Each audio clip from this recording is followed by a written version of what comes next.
السلام علیکم ورحمۃ اللہ وبرکاتہ، نحمدہ ونصلی علی رسولہ الکریم، اما بعد فاعوذ باللہ من الشیطان الرجیم، بسم اللہ الرحمن الرحیم، رب اشرح لی صدری ویسر لی امری واحلل عقدۃ من لسانی یفقہوا قولی۔ اے اللہ، بے شک میں تجھ سے دنیا اور آخرت میں عافیت کا سوال کرتا ہوں۔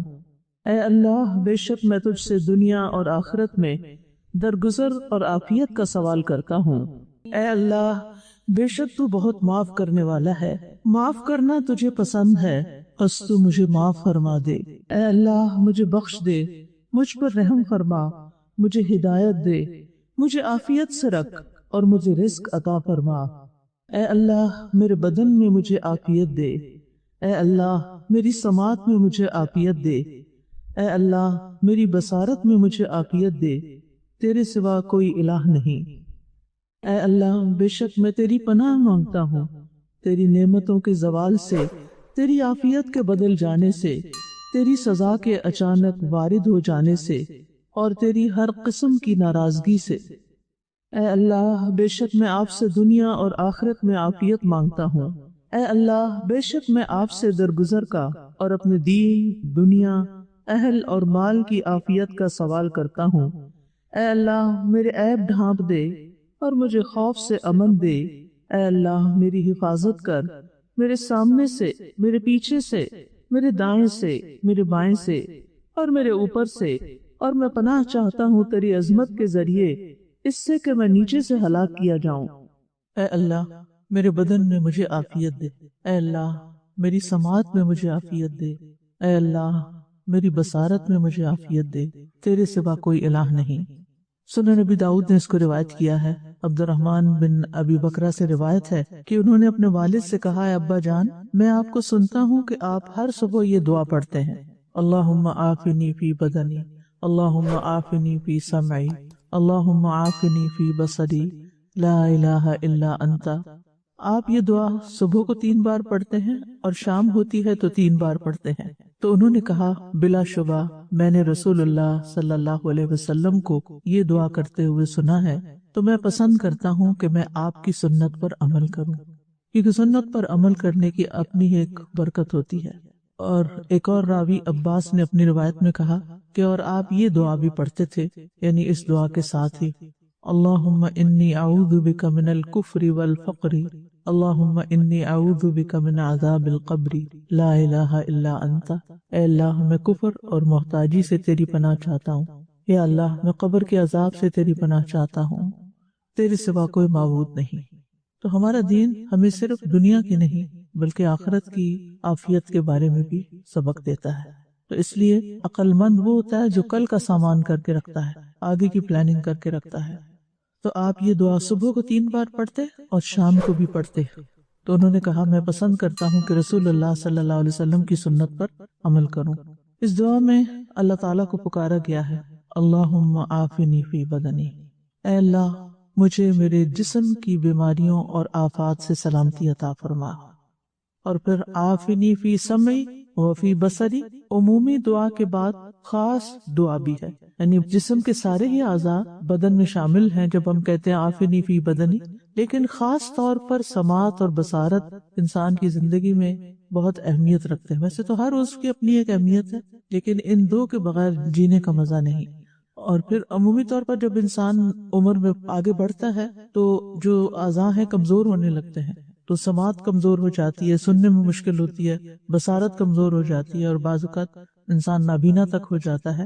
تو پھر بڑھاپا اپنی جگہ ایک تکلیف دہ چیز ہے، اور اس کے ساتھ اگر انسان کے یہ اعضاء کام نہ کریں تو اور بھی زیادہ تکلیف۔ تو اس لیے روز یہ دعا صبح شام پڑھنے کی ہدایت کی گئی ہے۔ یعنی ایک تو صحت کے اعتبار سے عافیت، اور دوسرے اس اعتبار سے بھی عافیت کہ ہم کانوں سے کوئی ایسی چیز نہ سنیں جو ہمارے دین ایمان کے لیے نقصان دہ ہو، ہم اپنی آنکھوں سے وہ چیز نہ دیکھیں جو ہمارے لیے نقصان دہ ہو دین و دنیا کے اعتبار سے، کیونکہ یہ دونوں ہی دل کی طرف جانے کے راستے ہیں، اور دل کی اصلاح ہونے سے ہی سارے جسم کی اصلاح ہوتی ہے، اور دل کے بگڑنے سے سارا جسم بگڑ جاتا ہے۔ تو بہرحال ہمارا دین جو ہے وہ ہمیں جہاں حلال حرام کے بارے میں بتاتا ہے اور بہت سی چیزوں کے بارے میں رہنمائی کرتا ہے۔ وہاں ہم سے یہ خیر خواہی بھی کی گئی ہے کہ ہم اپنے بدن کی حفاظت کریں اور اس کی حفاظت کے لیے دعائیں بھی کریں۔ اور ابتدا سے ہی مسلمانوں کے اندر خود نبی صلی اللہ علیہ وسلم کی طرف سے بھی آپ دیکھیں کہ بہت سی بیماریوں کا علاج بھی بتایا گیا ہے، حالانکہ آپ اللہ کے رسول تھے اور آپ تو دین سکھانے آئے تھے، لیکن ہمارا دین ہمیں صرف دین ہی نہیں بلکہ دنیا کے بارے میں بھی رہنمائی کرتا ہے۔ اور علم الطب اور علم الابدان جو ہے اس کی بہت اہمیت ہے ہمارے دین میں، اور یہ ایک بہت ہی معزز اور محترم پیشہ ہے، اور اس میں اگرچہ ڈاکٹر یا حکیم یا طبیب یا معالج ہوتا ہے اس کی زندگی بے آرام ہو جاتی ہے دوسروں کے دکھ سن سن کر، لیکن وہ دوسروں کی تکلیف دور کرنے کا جب باعث بنتا ہے تو بہت بڑا اجر بھی کماتا ہے۔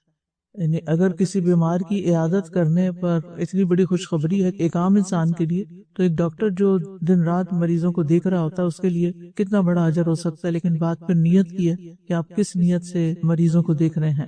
تو علم دین کے بعد سب سے اہم ترین علم جس کی فضیلت ہے وہ علم الابدان ہے یا علم الطب ہے، اور قرآن جو ہے یہ روحانی اور جسمانی دونوں بیماریوں کے لیے شفا ہے۔ وَنُنَزِّلُ مِنَ الْقُرْآنِ مَا هُوَ شِفَاءٌ وَرَحْمَةٌ لِلْمُؤْمِنِينَ، اور جسمانی صحت اللہ تعالیٰ کی بہت بڑی نعمت ہے، یعنی بیمار ہونے سے پہلے ہی دعا کر لی جائے کہ اللہ تعالیٰ ہمارے جسم کو عافیت میں رکھ، یعنی ایک طرح سے ہمیں بیمار ہونے سے بچا لے۔ اور پھر یہ کہ اس جسم کے بارے میں سوال بھی کیا جائے گا کہ اس کو کہاں استعمال کیا، یعنی اگر صحت مل جاتی ہے تو پھر اس صحت سے کام کیا لیا۔ اور پھر یہ ہے کہ ایک حدیث سے بھی پتہ چلتا ہے کہ جسمانی صحت کے بارے میں سوال بھی ہوگا۔ سنن ترمذی کی روایت ہے، ابو ہریرہ رضی اللہ عنہ کہتے ہیں کہ رسول اللہ صلی اللہ علیہ وسلم نے فرمایا، قیامت کے دن سب سے پہلے بندے سے جن نعمتوں کے بارے میں سوال کیا جائے گا وَلَتُسْأَلُنَّ يَوْمَئِذٍ عَنِ النَّعِيمِ، آتا ہے قرآن میں، یہ حدیث کا حصہ نہیں، میں صرف ریفرنس دے رہی ہوں، یہ بات قرآن سے بھی ہمیں پتہ چلتی ہے۔ وہ یہ ہے، اس سے کہا جائے گا کیا میں نے تمہارے لیے تمہارے جسم کو تندرست اور ٹھیک ٹھاک نہ رکھا، یعنی اس کا حساب ہوگا، اور تمہیں ٹھنڈا پانی نہ پلاتا رہا۔ ہم تو ٹھنڈا پانی چھوڑ جوس کے بغیر یا کسی شربت کے بغیر پینا ہی بھول گئے ہیں، یعنی نہ صرف یہ کہ ٹھنڈا بلکہ لذیذ بھی۔ ان نعمتوں کے بارے میں سوال ہوگا کہ پھر یہ سب کچھ پا کے تم نے کیا کیا، تم نے اللہ کی عبادت کتنی کی۔ اور ویسے بھی اگر دیکھا جائے تو جسمانی صحت اچھی ہو تو ہی عبادت اچھی ہو سکتی، تو ہی انسان کسی کے کام آ سکتا ہے، اور اس کی قدر بھی کرنی چاہیے اور اس کی حفاظت بھی کرنی چاہیے۔ نبی صلی اللہ علیہ وسلم عافیت کی دعا کے ساتھ ساتھ جسمانی بیماریوں سے بھی پناہ مانگتے تھے۔ سنن نبی داؤدی کی روایت میں آتا ہے کہ آپ یہ دعا فرماتے، اللہم انی اعوذ بک من البرص والجنون والجذام ومن سیء الاسقام، اے اللہ میں تیری پناہ چاہتا ہوں برس سے، جس میں سکن وائٹ ہو جاتی ہے، پاگل پن سے، کوڑ سے، لیپرسی شاید کہتے ہیں اس کو، جس میں یعنی جسم گلنے لگتا ہے، اور تمام بری بیماریوں سے، یعنی یو نیم اٹ، کوئی بھی بری بیماری۔ اور اس کے ساتھ ساتھ ہمیں یہ دعا بھی سکھائی گی کہ ہم اپنے جسم کے شر سے بھی اللہ کی پناہ مانگیں۔ اس میں بھی سنن ابی داؤد کی روایت ہے، شتیر بن شکل اپنے والد سے روایت کرتے ہیں، وہ کہتے ہیں کہ میں نے کہا، اے اللہ کے رسول مجھے کوئی دعا سکھا دیجیے۔ آپ نے فرمایا یوں کہو، اللہم انی اعوذ بک من شر سمعی ومن شر بصری ومن شر لسانی ومن شر قلبی ومن شر منی، اے اللہ میں تیری پناہ چاہتا ہوں اپنے کان کی برائی سے، آنکھ کی برائی سے، زبان کی برائی سے، دل کی برائی سے، اور مادہ منویہ کی برائی سے، یعنی ان تمام چیزوں کو کہیں شر میں استعمال کروں، اللہ مجھے بچا کے رکھنا۔ دنیا میں خیر بھی ہے اور شر بھی ہے، بہت سی چیزیں جو اللہ نے ہمارے لیے باعث خیر پیدا کی ہیں، جب ہم ان کا غلط استعمال کرتے ہیں تو وہ باعث شر ہو جاتی ہیں۔ اب مثال کے طور پہ چھری کی مثال ہے، جتنی تیز چھری ہوتی ہے اتنا ہی کام جلدی ہوتا ہے، آسان ہوتا ہے، لیکن اگر وہ غلط جگہ استعمال کی جائے تو اتنا ہی اس کا نقصان بڑا ہو سکتا ہے۔ تو اس لیے ہمیں ہمیشہ عافیت کی دعا مانگتے رہنا چاہیے، اور خصوصاً جسمانی صحت کی حفاظت کرتے ہوئے عافیت کے ساتھ ان کی برائی سے بھی بچنے کی دعا۔ اور پھر اس میں اللہ تعالیٰ کا شکر بھی ادا کرنا چاہیے، کیونکہ اللہ تعالیٰ فرماتے ہیں وَهُوَ الَّذِي أَنشَأَ لَكُمُ السَّمْعَ وَالْأَبْصَارَ وَالْأَفْئِدَةَ قَلِيلًا مَا تَشْكُرُونَ، یعنی اگر اللہ تعالیٰ عافیت دے تو پھر شکر ادا کرے، شکر ادا کریں گے تو کیا ہوگا، ان نعمتوں میں اضافہ ہوگا، اور یہ نعمتیں کسی مصیبت کا شکار نہیں ہوگی، نعمتیں چھنے گی نہیں۔ اور اللہ سبحانہ تعالیٰ نے ہمیں چونکہ دنیا میں ایک محدود وقت کے لیے پیدا کیا ہے، تو ان نعمتوں کو اس طرح استعمال کریں کہ اس محدود وقت میں بھی پوری طرح ان سے فائدہ اٹھا سکیں، ان کو وقت سے پہلے ہی خراب کر کے نہ رکھ دیں، یہ بھی ناشکری میں آتا ہے۔ نعمت کا صحیح استعمال بھی شکر ہے، ٹھیک ہے۔ اور اللہ سبحانہ تعالیٰ نے سماج جیسی حیرت انگیز یعنی صلاحیت دی ہے۔ آپ سوچیں کہ ہمارے کان ہیں کیا، وہ ہڈیاں اور مسل ہی ہوں گے، اور کتنی چھوٹی چھوٹی ہڈیوں سے بنے ہوئے ہوتے ہیں، اور پھر ان ہڈیوں پہ آواز یعنی کان کے پردے سے ہوتی ہوئی ٹکراتی ہے اور پھر دماغ تک جاتی ہے، اور انسان وہ بات سمجھ جاتا ہے اور اس سے اس کی زندگی بدل جاتی ہے، اور پھر انسان ڈسٹنگوش بھی کرتا ہے ان آوازوں کو۔ تو حیران کن عمل ہے۔ اور کہتے ہیں کہ بچہ ماں کے پیٹ سے ہی سننا شروع کر دیتا ہے، اور ویسے بھی علم حاصل کرنے کے لیے بھی کان جو ہے وہ ایک پہلا دروازہ ہے، کہ کچھ بھی سمجھنے سے پہلے، یاد کرنے سے پہلے، اس کا کسی بھی قسم کا استعمال کرنے سے پہلے اس کو سننا پڑتا ہے۔ یعنی علم صرف پڑھ کے بھی حاصل نہیں ہوتا جب تک اس کو کسی استاد سے سیکھا نہ جائے اور سنا نہ جائے۔ اور اس میں دیکھتے ہیں کہ نبی صلی اللہ علیہ وسلم کے پاس جبریل علیہ السلام آتے تھے، وہ لکھا ہوا نہیں دے کے جاتے تھے بلکہ سناتے تھے۔ اور اس عافیت کی نعمت پر شکر ادا کرنے کا تقاضا یہ بھی ہے کہ انسان اللہ کی بات غور سے سنے، عقل سے کام لے، کیونکہ جہنمی اس بات پر حسرت کا اظہار کریں گے کہ ہم نے بات سنی کیوں نہ۔ وَقَالُوا لَوْ كُنَّا نَسْمَعُ أَوْ نَعْقِلُ مَا كُنَّا فِي أَصْحَابِ السَّعِيرِ۔ اور پھر یہ ہے کہ انسان اپنے کانوں کو نافرمانی کی باتیں سننے سے بچائے بھی، فضول باتیں، غیبت اور بے حیائی کی باتیں، لغو باتیں، یعنی کانوں کا زنا بھی ہوتا ہے نا، اور کانوں کا زنا فحش باتیں سننا ہے۔ اسی طرح کانوں کے علاوہ آنکھوں کی حفاظت، کیونکہ نبی صلی اللہ علیہ وسلم نے فرمایا تمہاری آنکھ کا بھی تم پر حق ہے، یعنی اس کی حفاظت کرو، سو اس کو تھکنے سے بچاؤ۔ اور پھر یہ ہے کہ ان صلاحیتوں کو اللہ کے راستے میں بھی لگانا چاہیے، اور ان سے موت تک فائدہ اٹھاتے رہنے کی دعا کرنی چاہیے۔ اللہم متعنا باسماعنا وابصارنا وقوتنا ما احییتنا واجعلہ الوارث منا، کہ اے اللہ جب تک تو ہمیں زندہ رکھ، ہمارے کانوں، آنکھوں اور قوتوں سے ہمیں فائدہ پہنچا، اور ہر ایک کو ہمارا وارث بنا۔ یعنی نہ صرف یہ کہ زندگی میں ہم ان سے فائدہ اٹھائیں، بلکہ مرنے کے بعد بھی یہ ہمارے لیے صدقہ جاریہ کے ذریعے بن جائیں۔ استاد جی دو باتیں تھی، ایک تو یہ کہ اللہ سبحانہ تعالیٰ نے علیحدہ سے پھر اس شکر بھی ادا کرنے کے لیے ہمیں کہا نا کہ تمہیں سمع اور بصارت اور دل دیا، قلیلا ما تشکرون۔ اور دوسری جو آپ نے بہت امپورٹنٹ نقطہ یہ بتایا کہ وقت کے ساتھ ساتھ یہ قوتیں کمزور ہوتی چلی جاتی ہیں، تو ان کو ایکسیپٹ کرنا بھی جو ہے وہ بہت ضروری ہے استاد جی۔ اسپیشلی میں نے دیکھا ہے جب قوت سماعت کمزور ہو جاتی تو ہم اس کو ایکسیپٹ نہیں کرتے، تو وہ ہم اپنے لیے بھی مشکل کر رہے ہوتے ہیں، دوسروں کے لیے بھی مشکل کر رہے ہوتے ہیں، کہ دوسرے بات کہہ رہے ہیں آپ کوئی رسپونڈ نہیں دے رہے، اب دوسرے کو نہیں سمجھ میں آ رہا کہ آپ کے ساتھ کیا چل رہا ہے۔ نظر کمزور ہوتی ہے، ہم آرام سے اینک لگا لیتے ہیں، کسی کو کوئی پرابلم نہیں ہے اینک لگانے میں، لیکن جہاں کہیں سماعت کی کمزوری کی بات آتی ہے اس کو ہم پتہ نہیں کیوں اتنا پرسنل دے دیتے ہیں۔ تو اس بارے میں آپ کچھ تھوڑا سا اور رائٹ کر دیں۔ جی بالکل، اس میں آپ دیکھیے کہ ہمارے فرائض میں سے ایک فرض یہ بھی ہے نا کہ ہم دوسروں کو اذیت سے بچائیں۔ بعض اوقات ایک دفعہ کوئی بات کرتا ہے، اس کو نہیں پتا ہوتا، ہم اس کو پراپر آنسر نہیں دیتے، وہ دوسری دفعہ کرتا ہے، وہ تیسری دفعہ کرتا ہے، بجائے اس کے کہ دوسروں کو زور لگواتے رہے، انسان خود آلہ لگا لے یا کوئی بھی طریقہ اختیار کرے، یا پھر معذرت کر لے کہ بھئی مجھ سے لکھ کے بات کرو یا اشاروں سے کرو۔ ابھی استاذہ میں یہ کہتی کہ اللہ معافینی فی بدنی میں مینٹل ہیلتھ بھی اس میں انکلوڈ ہوتا ہے، یہ جتنا ضروری ہے کہ ہم اس کو بدن سے لیتے ہیں، لیکن آج کل جتنے پرابلم مینٹل ہیلتھ کے ہو رہے ہیں وہ بھی اس میں انکلوڈیڈ ہوگا نا پورے جسم میں، جیسے ہم اس کو لے سکتے ہیں کسی کو اگر یہ مینٹلی کوئی پرابلم ہو رہا تو can they also read this? دیکھیے ہمارا مائنڈ جو ہے وہ ڈپینڈنٹ ہے نا ہماری سماعت اور بصارت پہ، کہ ہم کیا سنتے ہیں اور کیا دیکھتے ہیں، ٹھیک ہے نا۔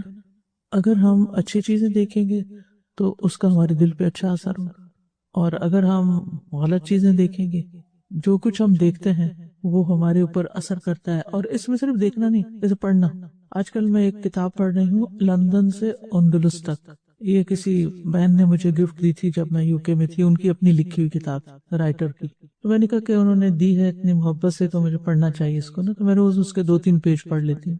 تو آج جو میں پڑھ رہی تھی اس میں علامہ اقبال نے جو مسجد قرطبہ پر جو نظم لکھی ہوئی ہے، اور جس طرح یہ مساجد تعمیر کی گئی، اور جتنا ان میں مال لگا اور جتنی ان میں ایفرٹ لگی، اور جو ان کی ڈسکرپشن دی ہوئی تھی، اور پھر جس طرح مسلمانوں کو وہاں سے نکالا گیا اور جو اس کی وجوہات تھی، تو لٹرلی میں پڑھتے گئی اور رونا شروع کر دیا میں نے، حالانکہ کسی نے مجھے کچھ کہا نہ کچھ، تو صرف جو پڑھنا تھا وہ پڑھنا مجھے رلا گیا کہ کہاں وہ عظمت اور شان و شوکت اور کہاں یہ ذلت۔ وہ ممبر و محراب جہاں پر اذانیں گونجتی تھی اور خطبے ہوتے تھے اور ہزاروں کی تعداد میں لوگ نماز پڑھتے تھے، وہاں کلیسا بن گئے، وہ ویران ہو گئی۔ وہ صرف وزٹرز کی ایک عبرت کے نشان بھی آپ کہہ سکتے ہیں، مسلمانوں کی یادگاریں بھی کہہ سکتے ہیں۔ اگر یہ شاید چند عمارتیں نہ ہوتی تو یہ نام بھی نہ ہوتا کہیں تاریخ میں کہ کہیں کبھی مسلمانوں نے یہاں کوئی حکومت بھی کی تھی۔ یعنی اسپین جو یورپ کا حصہ ہے، یعنی کس طرح مسلمان یورپ تک یہاں آئے، اس کو فتح کیا اور یہاں اتنی ترقی، اور اس میں لکھا ہوا تھا کہ یعنی لاکھوں کی تعداد میں مینوسکرپٹ ہاتھوں سے لکھی ہوئی کتابیں تھی، دنیا کی سب سے بڑی لائبریری وہاں تھی۔ لیکن جب مسلمانوں کا زوال و سقوط اندلس ہوا تو وہ کتابیں لا کر جلا دی گئیں اور اس میں ہر طرح کی کتابیں تھیں۔ اب جیسے بقی ابن مخلد کی کتاب ہے موطا شاید، تو اس کے بارے میں کتابوں میں تو ملتا ہے کہ پتہ نہیں وہ کتنے والیوم کی تھی، لیکن کہیں اس کا نام نشان ہی نہیں کسی لائبریری میں۔ تو اسی طرح کی بے شمار اور کتابیں ہوں گی۔ اور پھر آپ دیکھیے کہ اب تو پرنٹنگ پریس میں اور فوٹو کاپی کے ذریعے کیا کچھ نکل آتا ہے، اس زمانے میں ہر چیز لکھی جاتی تھی، اور ان لکھنے والیوں میں خواتین بھی شامل تھی۔ یعنی صرف ایک شہر کا نام لکھا ہوتا جس میں شاید 600-700 خواتین تھیں جو قرآن لکھا کرتی تھیں اور کتابیں لکھتی تھیں۔ تو باقاعدہ ایک فن تھا۔ تو یہ سب کچھ آنکھیں ہیں تو تبھی یہ کام ہو سکتا ہے نا۔ اگر آپ پڑھ ہی نہیں سکتے تو ڈیپینڈ کرتا ہے آپ کیا پڑھ رہے ہیں۔ آپ کی مینٹل ہیلتھ کا تعلق بہت زیادہ اس سے ہے کہ آپ کیا سنتے ہیں اور کیا دیکھتے ہیں۔ اگر آپ واقعی ذہنی صحت حاصل کرنا چاہتے ہیں تو اپنی ان دو فیکلٹیز کو صحیح استعمال کرنا شروع کر دیں۔ اب پھر یہ کہ بولنے کا تعلق بھی سننے کے ساتھ ہے۔ اب اس میں بولنے کی بات نہیں کی گئی لیکن وہ ریلیٹڈ ہے۔ آپ جو سنتے ہیں اس کے رسپانس میں بہت دفعہ بولتے ہیں، اور جو سیکھتے ہیں دیکھ کر اور سن کر پھر وہ آپ دہراتے ہیں، پھر اس کو یاد بھی کرتے ہیں۔ دماغ نہیں تھا اپنا آنسر اتنا ان ڈیپتھ پر نہ، کیونکہ آج کل لوگ بچہ یہ پرابلم سے گزر رہا ہے، and people are not diagnosing کہ بس ایک اسٹیٹمنٹ لگا دیتے کہ they going through mental health, but اس کا اوریجن ریزن کیا ہے؟ اس کی ریزن یہی ہے کہ ان فیکلٹیز کا استعمال درست نہیں۔ پہلے بچے بھاگ دوڑ کرتے تھے، فزیکل ایکسرسائز کرتے تھے، سارا وقت گیجٹس پہ بیٹھے ہوئے ہیں، اور ماں باپ نے اپنی محبت کا اظہار یہی کر رکھا ہے کہ ان کو اعلیٰ سے اعلیٰ گیجٹس لے کر دیں، اور ان کی آنکھیں بھی جا رہی ہیں اور ان کی صحت بھی برباد ہو رہی ہے اور ان کے اخلاق بھی برباد ہو رہے ہیں ساتھ، یعنی کوئی چھوٹا سا لاس نہیں ہے۔ استاذہ میں یہی پوائنٹ کہنا چاہ رہی تھی کہ یہ دعا کتنے پہلے ہمیں رسول پاک صلی اللہ علیہ وسلم کی لائف سے پتہ چلتا ہے کہ پڑھنی چاہیے، بٹ آج کتنی اپلائی ہوتی سوشل میڈیا کے زمانے میں، جب فتنہ سامنے ہے، and how to protect ourselves, اپنی نگاہوں کو، اپنے کانوں کو۔ اسکرین میں یہی دو چیزیں تو استعمال ہو رہی ہیں، آنکھیں اور کان ہی استعمال ہو رہے ہیں نا۔ بولتے تو وہاں کچھ نہیں، خود تو کچھ نہیں کہہ پا رہے، صرف سن رہے ہیں اور دیکھ رہے ہیں۔ پہلے سمائی آیا ہے پھر آیا ہے بس ساری میں سوچ رہی تھی کہ سمائی اس لیے آیا ہے کیونکہ کان اتنا امپورٹنٹ ہے، مگر اس کی تصدیق نگاہیں کرتی ہیں۔ سنی سنائی پہ یقین نہیں کرنا، تصدیق آنکھیں کریں۔ جی، سم اس لیے بھی کہ سب سے پہلی فیکلٹی جو ماں کے پیٹ میں کام کرتی ہے وہ سمائی ہے۔ انسان وہاں نہ بول سکتا ہے نہ دیکھ سکتا ہے لیکن سنتا ہے۔ استاذہ جی، جتنی ہمارے پاس اللہ رب العالمین کی نعمتیں ہیں تو سینسز جتنے ہیں، مجھے لگتا ہے ہم لوگ بہت ٹیک اٹ فار گرانٹیڈ لیتے ہیں اور بہت ہی کیجول لیتے ہیں، شاید نعمتیں سمجھتے ہی نہیں ہیں۔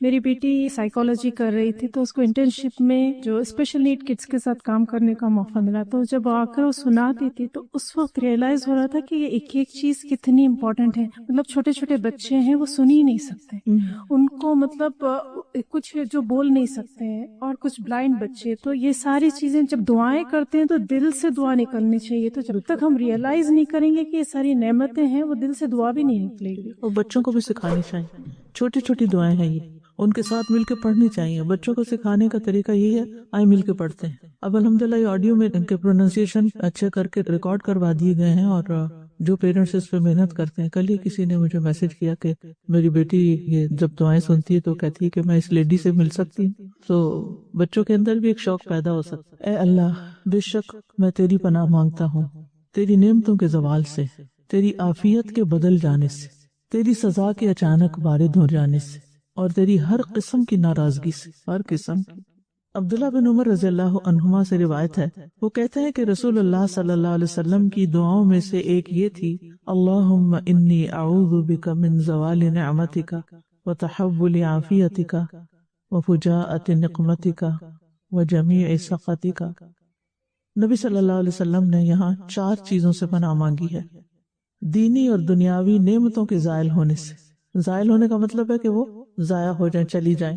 اور سب سے بڑی نعمت تو کیا ہے؟ نعمت اسلام، جس کو اللہ نے قرآن میں نعمت کہا ہے، الیوم اکملت لکم دینکم واتممت علیکم نعمتی ورضیت لکم الاسلام دینا، یعنی دین پر استقامت کے لیے بھی یہ دعا ہوگی، اور پھر یہ ہے کہ اس میں دین پر استقامت اور ایسے گناہوں میں ملوث ہونے سے دور ہونا جو نعمتوں کو زائل کر دیتے ہیں، جس سے انسان کا دین بگڑ جاتا ہے، دین سے انسان دور ہو جاتا ہے، یا ایسے لوگوں سے پھر پناہ کہ جو اس کے دین میں خلل ڈالنے والے ہوں، یا ایسے علاقوں سے بچنا یا ایسی جگہوں سے بچنا۔ اور ویسے تو نعمتوں کے زوال کی بنیادی وجہ ناشکری ہوتی ہے، جیسے قوم سبا تھی، آپ نے قرآن میں پڑھا کہ اس کے پاس ان کی جو رہنے کی جگہ تھی بہت ہی خوبصورت تھی، اور جو ان کی ٹریولنگ کا علاقہ تھا وہ بھی بہت خوبصورت، دائیں بائیں دونوں طرف باغات تھے اور رزق کی فراوانی تھی، عمدہ شہر تھا اور بخشنے والا رب تھا۔ لیکن پھر کیا ہوا؟ جب انہوں نے منہ موڑا، ناشکری کی، تو اللہ نے بند توڑ سیلاب ان پر بھیج دیا، اور ان 2 باغوں کے بدلے ایسے 2 باغ دیے جو بد مزہ پھلوں، جھاؤ کے درختوں اور کچھ تھوڑی سی بیریوں والے تھے۔ تو یہ عافیت کا زوال ہو گیا، تحول عافیت ہو گیا، زوال نعمت ہو گیا۔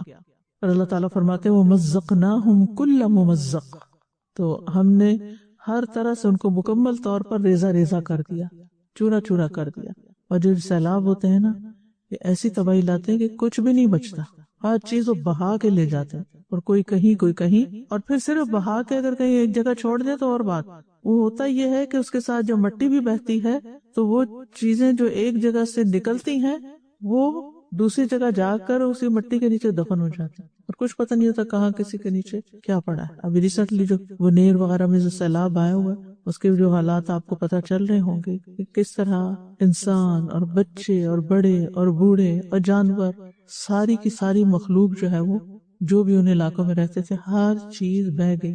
اور ہم عافیت کی دعائیں پڑھ رہے ہیں، اور میں جب یہ پڑھتی ہوں یا اس کی تیاری کرتی ہوں تو مجھے وہی اس سیلاب کے نقشے آنکھوں میں گھومنے لگتے ہیں۔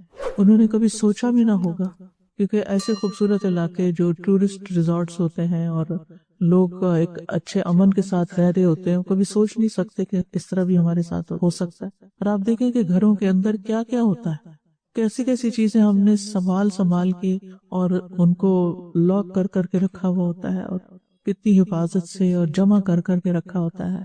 آج صبح کسی نے کلپ بھیجا کہ کسی کا کچھ سامان ایسے کھلا تو اس میں سے نوٹوں کے ڈھیر تھے، اور پھر انگوٹھیاں سونے کی اور پسٹل، اور یعنی جو بھی چیزیں ہر انسان کی، یعنی کہ وہ پتہ نہیں جو بھی اس کا مالک ہوگا زندہ ہے یا نہیں ہے، تو ہم میں سے ہر ایک کے پاس کچھ نہ کچھ تو ہوتا ہی ہے، اور کچھ نہ کچھ تو سنبھال کے رکھتے ہیں کہ کل کام آئے گا، کچھ میموریز ہوتی ہیں، سب کچھ ہر چیز چلی جاتی ہے۔ انسان ایک تو نعمتوں پر شکر ادا کرتا رہے تاکہ ان کا زوال نہ ہو، دوسرے کے عافیت کی دعا مانگتا رہے۔ اب سمجھ آتی ہے کہ نبی صلی اللہ علیہ وسلم بادل کو دیکھ کے پریشان کیوں ہو جاتے تھے، کہ بادل سے بھی ایسی تباہی ہو سکتی ہے۔ تو اللہ تعالیٰ ان کو بھی، مسلمان کے لیے تو خیر اس پہ تو کوئی بھی آفت آتی ہے تو جو غرق ہو کے فوت ہوتا ہے اس کے لیے شہادت ہوتی ہے، جس کا کچھ بھی دنیا میں نقصان ہوتا ہے تو اس کے لیے اللہ سبحانہ وتعالیٰ اس کو کمپنسیٹ کر دے گا۔ مومن کے لیے تو حوصلے کی بات یہ ہے، لیکن فکر اپنی کرنی چاہیے کہ ہم کہیں اللہ کو ناراض نہ کریں اور اس کے ذکر سے غافل نہ ہوں اور صرف دنیا میں نہ کھو جائیں، کیونکہ بعض اوقات دنیا کی محبت ہی ہمیں اللہ کے ذکر سے اور اللہ کے دین سے غافل کرتی ہے نا۔ آخر ہم یہ دعائیں کیوں نہیں پڑھتے؟ کیا عذر ہے ہمارے پاس؟ کوئی عذر نہیں، سوائے اس کے کہ دنیا دنیا دنیا دنیا کے کام نہیں جو ہم نے اتنے بڑھا لی، ختم ہی نہیں ہوتے۔ جو کچھ بھی ہو، لیکن اپنے ان دعاؤں کے لیے، اذکار کے لیے وقت ضرور نکالنا چاہیے، اور ان میں سے ان کو پلے باندھ لینا چاہیے، اور کچھ تو ہر روز پڑھنے چاہیے، جیسے کہ نبی صلی اللہ علیہ وسلم کی سنت۔ صحابہ تو اس کو سنت سمجھ کے پڑھتے تھے، ہم تو صرف نیگوشیٹ کر رہے ہوتے ہیں نا، اللہ سے بارگین کر رہے ہوتے ہیں، ہم یہ پڑھیں گے تو آپ ہمیں بچا لینا، سنت سمجھ کے تھوڑی پڑھتے ہیں۔ تو یہ بھی ہمیں سیکھنا چاہیے کہ یہ سب کچھ صرف فائدے کے لیے نہیں بلکہ سنت سمجھ کے بھی کریں تاکہ اجر میں اضافہ ہو۔ اور اللہ تعالیٰ کا وعدہ ہے نا کہ اللہ تعالیٰ کسی نعمت کو ہرگز تبدیل نہیں کرتا جب تک لوگ اپنا حال تبدیل نہ کریں۔ حسن بصری کہتے ہیں اللہ ایک نعمت سے جب تک چاہتا ہے فائدہ پہنچاتا رہتا ہے، اور جب اس نعمت کا شکر ادا نہیں کیا جاتا تو اس کو عذاب میں تبدیل کر دیتا ہے۔ ہم فار گرانٹیڈ لیتے ہیں، بس یہ ہمارا حق ہے۔ عمر بن عبدالعزیز کہتے ہیں اللہ کی نعمتوں کو اللہ کے شکر کے ساتھ جکڑ لو، شکر ادا کرتے رہو، اور ناشکری سے بچنے کے لیے انسان کو نعمتوں پر غور و فکر کرنا ہے۔ اصل میں نا ہم ہر کام مائنڈ لیس ہو کے کر رہے ہیں، ہم کھانا کھا رہے ہوتے ہیں اور ہمارا بالکل دھیان نہ نوالے پہ ہوتا ہے، نہ کھانے پہ ہوتا ہے، نہ دیکھتے ہیں کہاں سے آیا، کیا ہوا، کیسے اگا ہوگا، کس ملک میں اگا ہوگا، اتنی اس کے پیچھے ایفرٹ ہوگی، کچھ بھی نہیں، یا اس کا فائدہ کیا ہے، بس جو مل گیا کھا لیا، اور بس کھا کے تو بس نہ شروع میں بسم اللہ، نہ آخر میں الحمدللہ، اور نہ ہی کوئی اس کے ذریعے غور و فکر۔ تو اللہ کی نعمتوں پر کائنات میں غور و فکر کر کے اللہ کے احسان ڈھونڈیں اور پھر ان پہ شکر ادا کریں، یعنی اللہ کے احسان کو محسوس کریں۔ اور پھر یہ ہے کہ جو کچھ اللہ ہمیں دے رہا ہے اور اس کے جواب میں ہم کیا کر رہے ہیں اس پر بھی غور کریں۔ اللہ تعالیٰ نے ہم پر وَأَسْبَغَ عَلَيْكُمْ نِعَمَهُ ظَاهِرَةً وَبَاطِنَةً، ظاہری اور باطنی نعمتوں کی بچھاڑ یا جلغار کر رکھی ہے تم پر، لیکن ہم کم ہی شکر ادا کرتے ہیں۔ تو اپنی کمزوریوں اور اپنی غلطیوں کا بھی ہم اعتراف کریں، اور پھر یہ کہ کوئی غیر معمولی نعمت ملے تو اس پر خاص طور پر زیادہ شکر ادا کریں۔ ایک تو روٹین کا شکر ہوتا ہے نا، اور پھر اپنے سے نیچے والوں کو دیکھیں جن کے پاس نہیں ہے۔ ہمارے اندر فرسٹریشن کیوں ہوتی ہے، شکوے شکایتیں کیوں ہوتے ہیں، اور بس کچھ نہیں، انفلیشن بڑھ گئی ہے، فلاں ہو گیا فلاں ہو گیا، کیونکہ ہم اپنے سے اوپر والوں کو دیکھ رہے ہوتے ہیں۔ جب دیکھیں کہ وہ بھی ہیں جن کے پاس اتنا بھی نہیں جو ہمارے پاس ہے، تو ہمارے اندر شکر کا جذبہ پیدا ہو، اور دن کے باقی کاموں کے ساتھ ساتھ نعمتوں پر، نشانیوں پر غور و فکر کے لیے ضرور تھوڑا سا ٹائم نکال، چاہے 5 منٹ ہی کیوں نہ ہو۔ صبح کے وقت جب نماز اذکار سے فارغ ہوتے ہیں تو اپنی ونڈو کھول کے باہر درختوں کو ہی دیکھ لیا کریں، اور جو ہائی رائزز میں رہتے ہیں وہ بہت کچھ دیکھ سکتے ہیں۔ ہر روز کلاؤڈز کا رنگ بدل رہے ہوتے ہیں، کبھی بارش ہو رہی تھی، ہم تو بارش بھی دیکھنے کی کوئی اہمیت نہیں دیتے، اندر دربوں میں بند ہیں اور نہ اس کی آواز سننا چاہتے ہیں اور نہ اس کا نظارہ دیکھنا چاہتے ہیں۔ اللہ کی قدرت کی نشانیوں سے ہم نے اپنے کان اور آنکھیں بند کر رکھی۔ اور بعض اوقات کیا اکثر ہی میں دیکھتی ہوں، جہاں کسی آفس میں جانے کا اتفاق ہوتا ہے، کسی کلینک میں جانے کا اتفاق ہوتا ہے، لوگ ایسی جگہوں پر کام کر رہے ہیں کہ جہاں نہ کوئی کھڑکی ہے، نہ ونڈو ہے، نہ دروازہ ہے، نہ کچھ، بالکل اندر ہی اندر، صرف مصنوعی روشنیوں کے اندر اور مصنوعی کنٹرول ٹمپریچر کے اندر۔ تو پھر اللہ کی قدرت کہاں سے یاد آئی؟ اور گاڑیوں میں اب لگ گئے ہیں اسکرینز، تو گاڑی چلاتے ہوئے، آٹو پہ گاڑیاں ہیں، آپ کو ضرورت بھی نہیں زیادہ توجہ کرنے کی۔ اور پہلے تو ہوتا تھا نا، کوئی باہر انسان کوئی دور پارک، کوئی درخت، کوئی پہاڑ، کوئی چیز دیکھے، اب وہ بھی دیکھنے کی بجائے اندر ہی اسکرین پہ دیکھتے رہو، تو پھر شکر کہاں سے آئے گا؟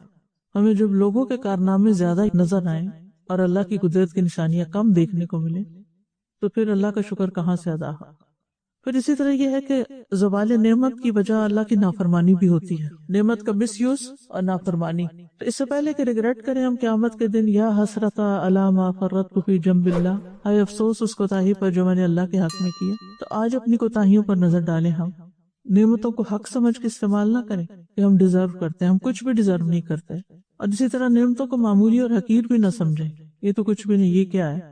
پھر ہے وہ تحول عافیت کا، عافیت کے بدل جانے سے پناہ مانگنا، یعنی اللہ کی طرف سے ملی ہوئی عافیت کسی آزمائش میں نہ بدل جائے، صحت کسی دکھ اور بیماری میں نہ بدل جائے، یا یہ بیماری جو ہے اس سے آگے نہ بڑھ جائے۔ اور ایک اور دعا بھی سکھائی گئی ہے کہ عافیت والے لوگوں میں ہم شامل رہیں، اللہم اہدنی فی من ہدیت، وعافنی فی من عافیت، وتولنی فی من تولیت، وبارک لی فیما آتیت، وقنی شر ما قضیت، انک تقضی ولا یقضی علیک، وانہ لا یذل من والیت ولا یعز من عادیت، تبارک ربنا وتعالیت۔ اس دعا کا بھی اہتمام بطر میں ضرور کریں تاکہ اللہ تعالیٰ عافیت عطا کرے، کیونکہ جو شخص عافیت سے محروم ہوتا ہے وہی عافیت کی اہمیت جان سکتا ہے۔ اور پھر یہ بھی ہے کہ جو اللہ سے عافیت مانگتا ہے اللہ تعالیٰ اس کو عطا بھی کرتا ہے، جیسے اصحاب کہف کے ساتھ ہوا۔ اور مشکل اوقات میں عافیت کا مل جانا بھی بہت بڑی نعمت ہوتی ہے۔ وفجاءت نقمتک، اور تیرے اچانک سزا، آفت، ناگہانی آفت سے بھی پناہ مانگتا ہوں کہ کوئی بلا یا مصیبت سر پہ آ پڑے۔ اور اچانک مصیبت آنے کا نقصان کیا ہوتا ہے کہ انسان کو توبہ کا موقع نہیں ملتا، اچانک ڈیتھ جو ہوتی ہے اس سے لا الہ الا اللہ پڑھنے کا موقع نہیں ملتا، اس سے وہ مصیبت اور زیادہ بڑی ہو جاتی۔ اور اچانک مصیبتوں سے بچنے کے لیے وہ دعا بھی بڑی فائدہ مند ہے جو نبی صلی اللہ علیہ وسلم صبح اور شام پڑھا کرتے تھے 3 بار، بسم اللہ الذی لا یضر مع اسمہ شیء فی الارض ولا فی السماء وہو السمیع العلیم۔ پھر ہے اس دعا میں وجمیع سخطک، اور تیری ہر طرح کی ناراضگی سے بھی تیری پناہ میں آتا ہوں۔ لہذا ایک تو ہمیں اللہ کو ناراض کرنے والے اعمال سے بچنا چاہیے، کیونکہ جن چیزوں سے اللہ تعالیٰ ناراض ہوتا ہے، چاہے وہ قول ہو، سوچ ہو، عمل ہو، بول ہو، اعتقاد ہو، ان سب سے بھی جمیع میں سب کچھ آ جاتا ہے۔ تو ان سب میں بھی ایسے کسی کام یا ایسی سوچ سے اللہ بچا کے رکھے کہ جو اللہ کی ناراضگی کا سبب بنے۔ پھر یہ ہے کہ انسان اللہ سبحانہ تعالیٰ کے احکامات جو نہ صرف یہ کہ قرآن میں بلکہ سنت رسول صلی اللہ علیہ وسلم میں ہیں ان کو اپنی زندگی میں لانے کی کوشش کرے۔ اور اس پر وعید بھی سنائی گئی نا، فَلْيَحْذَرِ الَّذِينَ يُخَالِفُونَ عَنْ أَمْرِهِ، بس جو لوگ آپ کے حکم کی مخالفت کرتے ہیں ان کو ڈرنا چاہیے، ان تصیبہم فتنۃ او یصیبہم عذاب علیم، کہ انہیں کوئی آزمائش یا کوئی دردناک عذاب نہ آ پہنچے۔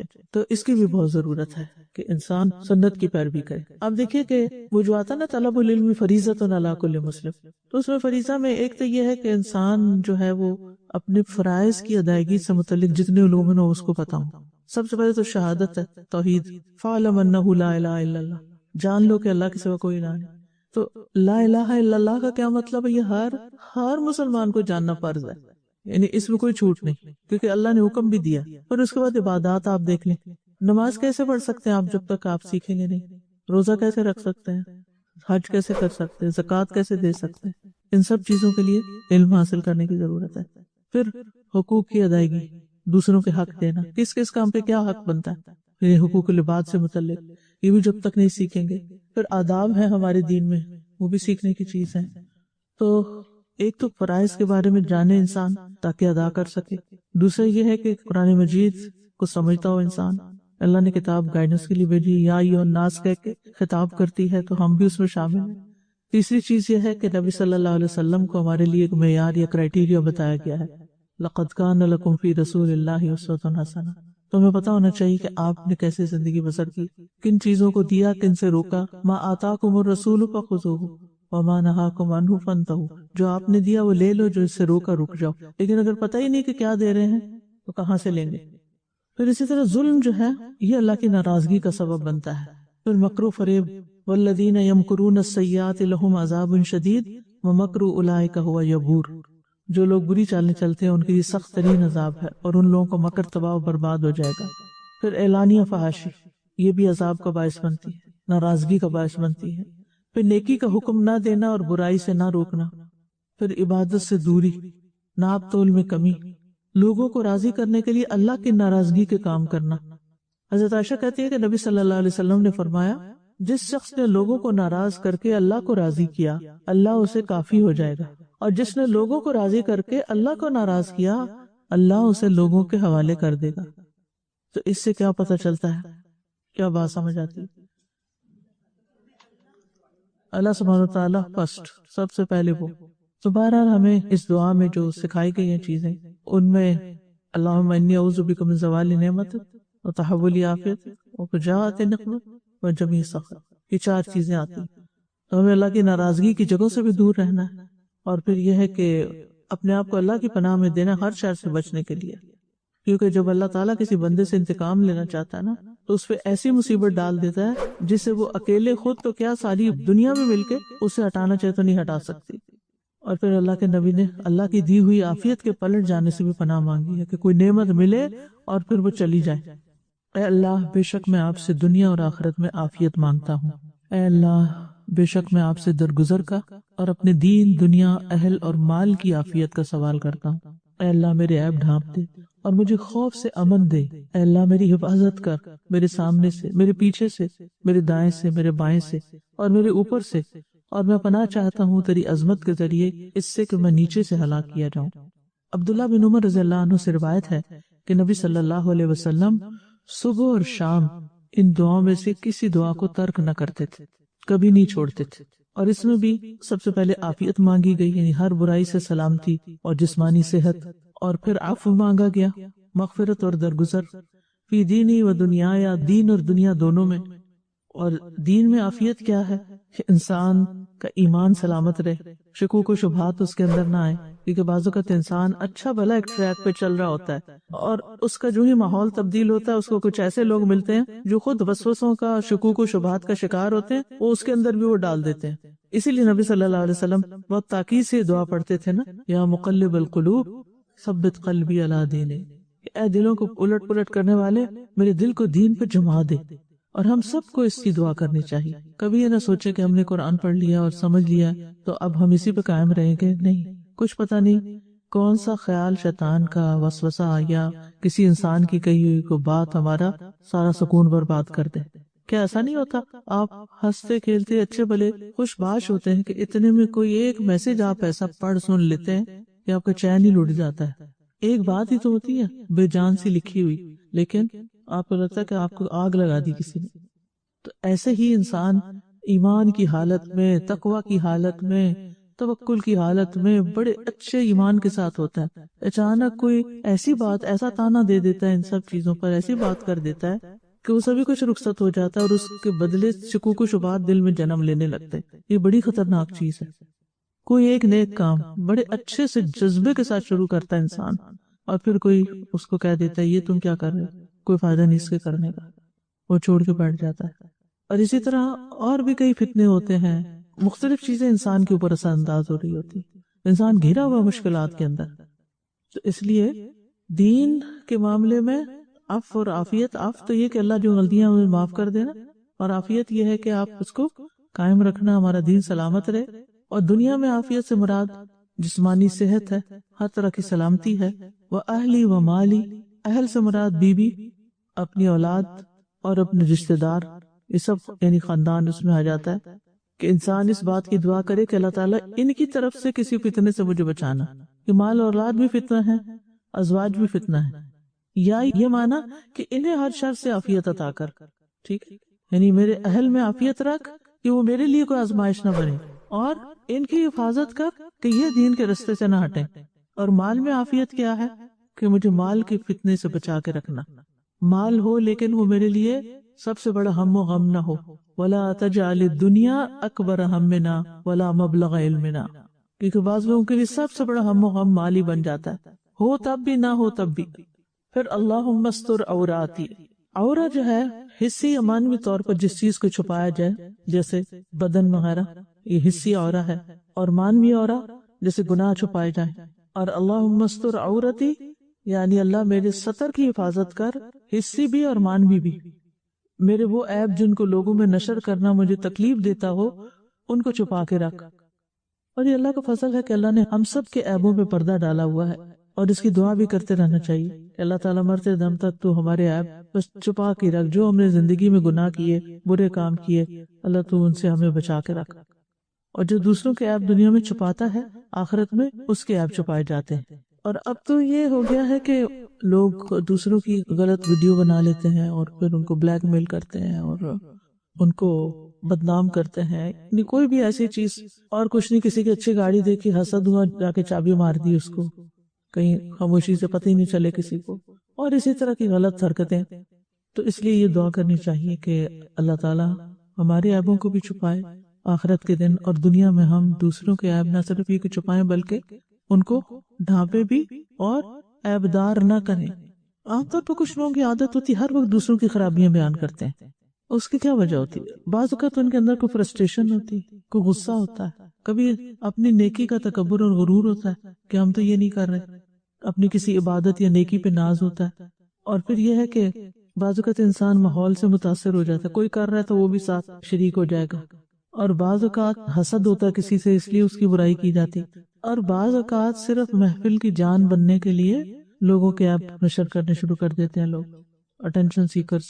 وآمن رواتی، اللہ مجھے ہر اس چیز سے امن اطمینان عطا کر جو مجھے خوف زدہ کرتی، جو میرے لیے گھبراہٹ کا باعث بنتی ہے، دنیا میں بھی اور آخرت میں بھی، یعنی دنیا میں بھی مجھے کوئی مصیبت نہ پہنچے، اور آخرت میں بھی جو چیزیں ڈرانے والی ہیں ان سے مجھے امن عطا فرما۔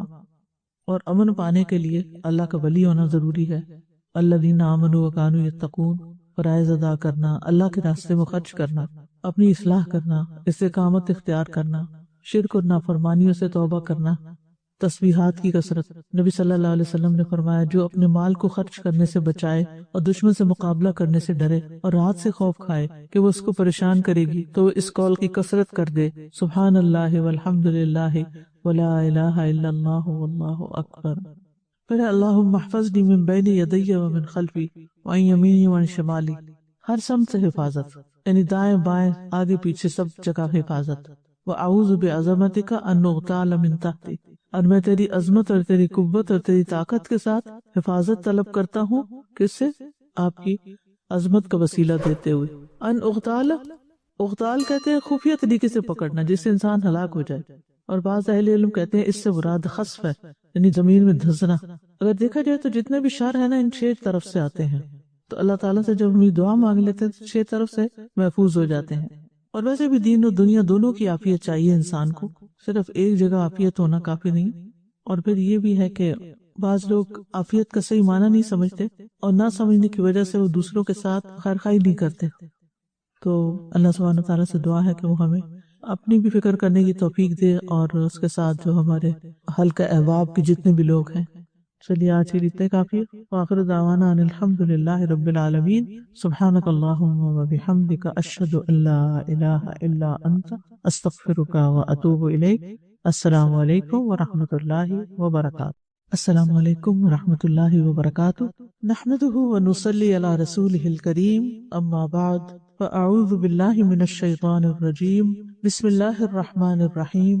رب اشرح لی صدری ویسر لی امری واحلل عقدۃ من لسانی یفقہوا قولی۔ اے اللہ، بے شک میں تجھ سے دنیا اور آخرت میں عافیت کا سوال کرتا ہوں۔ اے اللہ، بے شک میں تجھ سے دنیا اور آخرت میں درگزر اور عافیت کا سوال کرتا ہوں۔ اے اللہ، بے شک تو بہت معاف کرنے والا ہے، معاف کرنا تجھے پسند ہے، بس تو مجھے معاف فرما دے۔ اے اللہ، مجھے بخش دے، مجھ پر رحم فرما، مجھے ہدایت دے، مجھے عافیت سے رکھ اور مجھے رزق عطا فرما۔ اے اللہ، میرے بدن میں مجھے عافیت دے۔ اے اللہ، میری سماعت میں مجھے عافیت دے۔ اے اللہ، میری بصارت میں مجھے عافیت دے، تیرے سوا کوئی الہ نہیں۔ اے اللہ، بے شک میں تیری پناہ مانگتا ہوں تیری نعمتوں کے زوال سے، تیری عافیت کے بدل جانے سے، تیری سزا کے اچانک وارد ہو جانے سے، اور تیری ہر قسم کی ناراضگی سے۔ اے اللہ، بے شک میں آپ سے دنیا اور آخرت میں عافیت مانگتا ہوں۔ اے اللہ، بے شک میں آپ سے درگزر کا اور اپنے دین، دنیا، اہل اور مال کی عافیت کا سوال کرتا ہوں۔ اے اللہ، میرے عیب ڈھانپ دے اور مجھے خوف سے امن دے۔